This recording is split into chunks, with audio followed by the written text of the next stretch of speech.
Nah, masuk ke yang nomor dua, teman-teman. Nomor dua ini sebenarnya kunci di atas segala kunci. Ini yang membedakan kita dengan orang-orang lain, orang-orang non muslim. Ini tentang keimanan, ya. Maka apa yang termasuk nomor dua? Nomor dua adalah, saya katakan kuncinya adalah punya iman tebal. Apa? Iman tebal. Kalau nomor satu adalah hijrah total, nomor dua adalah iman tebal. Maksudnya apa iman tebal? Iman yang memang dimiliki dengan cara yang sangat kuat.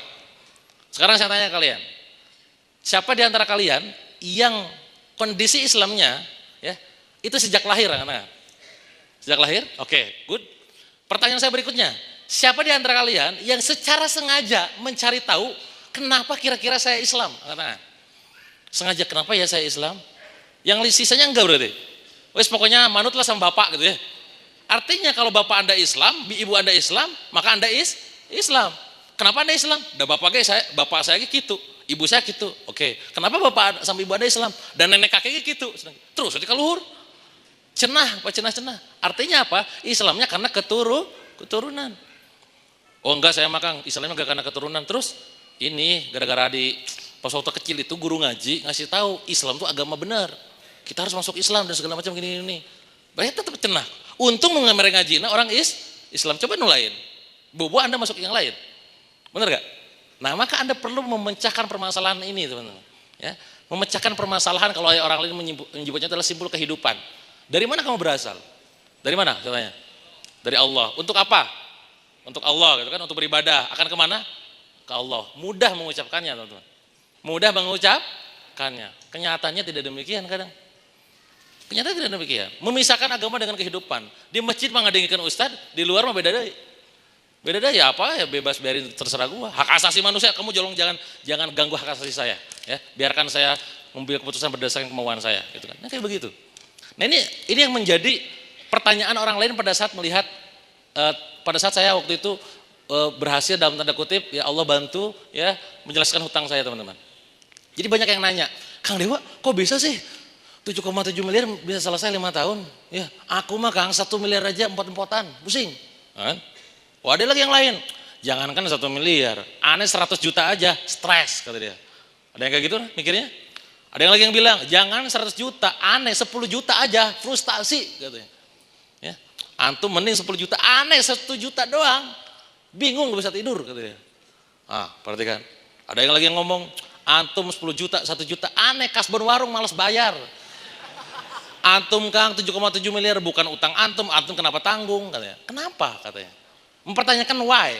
Kalau kita bicara masalah why, teman-teman, itu bicara masalah akidah. Bicara masalah akar. Bicara masalah iman. Ada yang namanya iman di sini? Bicara masalah iman.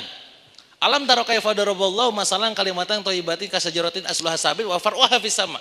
Ya. Jadi kalau Anda sekarang pengen lihat hasilnya orang lain, kenapa orang lain hidupnya bisa bagus ya rezekinya gitu kan, rumahnya mewah, megah, mobilnya Alphard-Iha, bukan Alphard-Iha ya, Alphard beneran gitu kan, mobilnya Alphard, Mercy gitu kan, padahal kerjanya biasa aja gitu. Ada yang sering ngalamin kayak gitu mikir? Ada yang sering ngalamin? Saya punya tetangga, kawan saya di Bintaro punya tetangga, kerjanya ustadz, ustadz artinya ngasih kajian, tiba-tiba ketemu sama saya, nanya, Kang, ajarin atau bisnis katanya. Saya bilang, ayo tuh Kang ajarin bisnis Kang. Lebay, saya bilang, Ustadz nih gak usah ngomong gitu. Lah emang kenapa? Antum tuh lihat rumah antum, gedein rumah antum daripada rumah aneh. Saya bilang, itu mobilnya 3, mobil aneh cuma 1 katanya. Antum lebih sukses, antum lebih hebat. Anda mah gak ngerti bisnis. Katanya, Anda mah cuma gini aja kata dia. Nah, kenapa tiba-tiba ada orang yang secara keimanannya top, mentok ke atas, walaupun gak ngerti ilmu bisnis, hidupnya dicukupi sama Allah. Bener gak? Aneh kan? Di saat tiap hari kita mikirin duit itu tiap hari, gak dapat gitu. Nah, karena bisa jadi imannya bermasalah, teman-teman. Ya, sama kayak tadi perumpamaan dalam Al-Quran surat Ibrahim tadi. Kalau kita pengen melihat mengubah hasil buahnya, yang kita ubah bukan buahnya, benar gak? Bukan rantingnya, bukan daun, yang kita ubah apanya? Yang ada di bawahnya yang tidak terlihat. Ayeuna barudak ayeuna coba tingali. Beberapa tahun yang lalu, ketika Reza Nul Hilman, Maici, keripik pedas, rame, omset 7 miliar sebulan, langsung panas kan yang lain kan, buat lagi tuh keripik pedas yang lain, Ma Uneh, Ma Cilok, apalah, mama yang lain kan, udah kan, berarti kalau jualan keripik, omset miliaran, tuh kan, yang dicontek adalah hasil yang terlihat, harus dicari tahu tuh yang di bawahnya Pak, yang tidak terlihat, itu pertanyaan why, kenapa kira-kira, dia cara berpikirnya kayak begitu, Orang nanya kayak begitu ke saya, kok bisa Kang mau ngambil tanggung jawab 8M, kenapa mau dibalikin gitu kan. Saya bilang, izin Allah, saya bilang, qadarullah. Sekarang saya nanya ke kalian, rukun iman ada berapa? 6 ya. Nomor 1, iman terhadap apa? Kepada apa? 2, 3, 4, 5, 6. Nah, kodo dan kodar, betul ya? Kodo dan kodar. Kodo maknanya apa?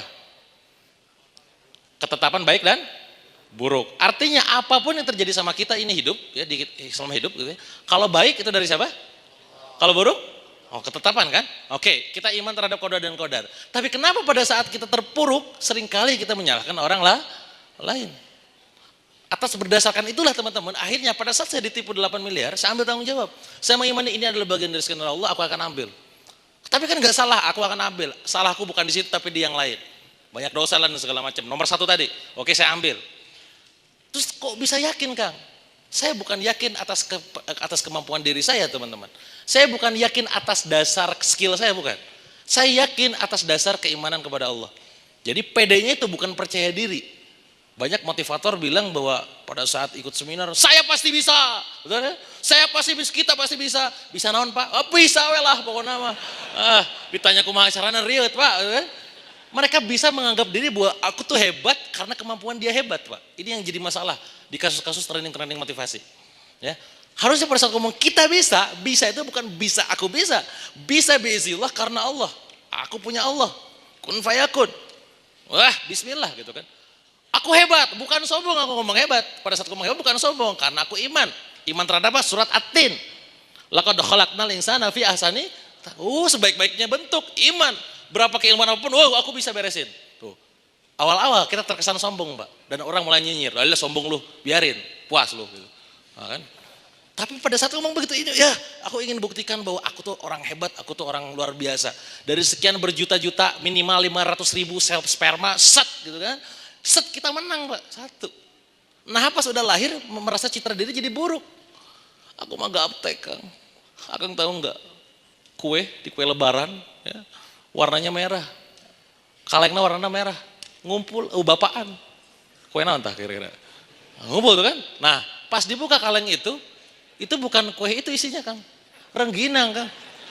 Barubuk deh, kan? Nah itu teh saya Kang.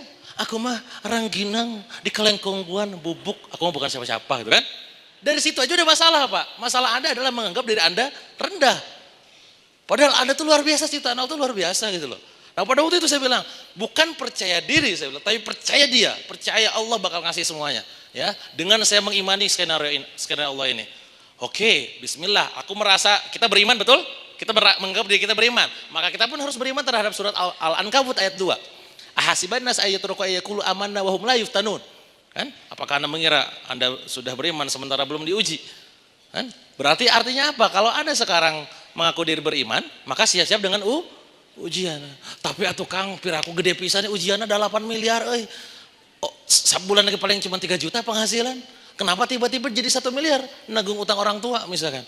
Nah, berarti gak iman surat Al-Baqarah 286. La yukallifullahu nafsan illa wus'aha. Tuh, Allah gak akan membebankan seorang di luar batas kemampuannya. Tapi tika iraha Kang, sampai kapan? Kamu gak iman sama surat Al-Insyirah ayat 78 kalau salah ya.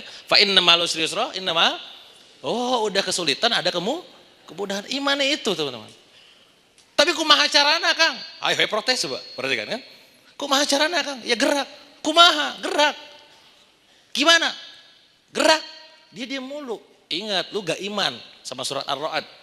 Ya, sungguhnya Allah tidak akan mengubah nasib suatu kaum sebelum dirinya mengubah dirinya sendiri.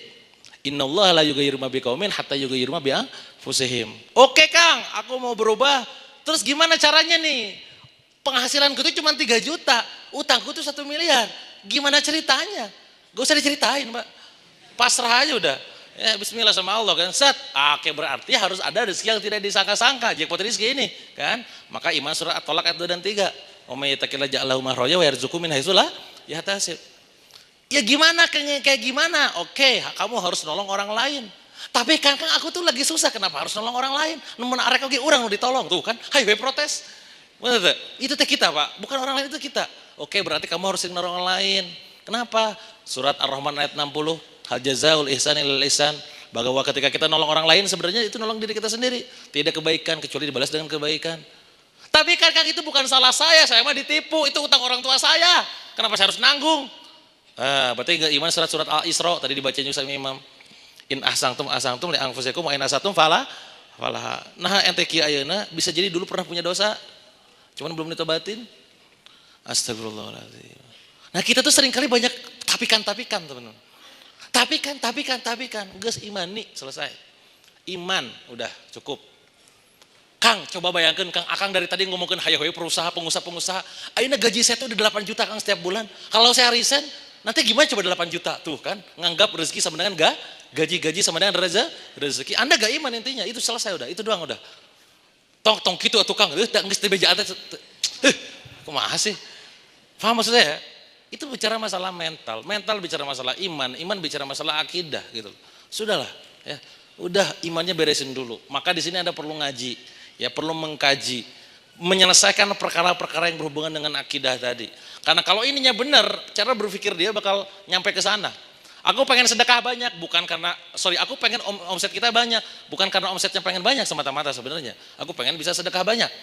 Aku pengen bisa dapat profit banyak, bukan karena profit banyak, tapi aku pengen berwakaf banyak. Selesai. Itu goalnya gitu loh. Maka nomor 2 teman-teman, pada saat Anda pengen dapat jackpot rezeki, Anda harus memiliki imanan yang sangat tebal. Keimanan tebal itu, kekuatan keimanan itu akan Anda miliki dengan sangat tebal ketika Anda mengkaji tentang simpul kehidupan. Ya, maka Anda kajilah tentang itu semua. Ya. Nomor 2 itu teman-teman. Ini kisah saya sudah cukup bisa menginspirasi teman-teman bahwa iya kita kalau misalkan sekarang iman ada Allah tenang aja gitu loh.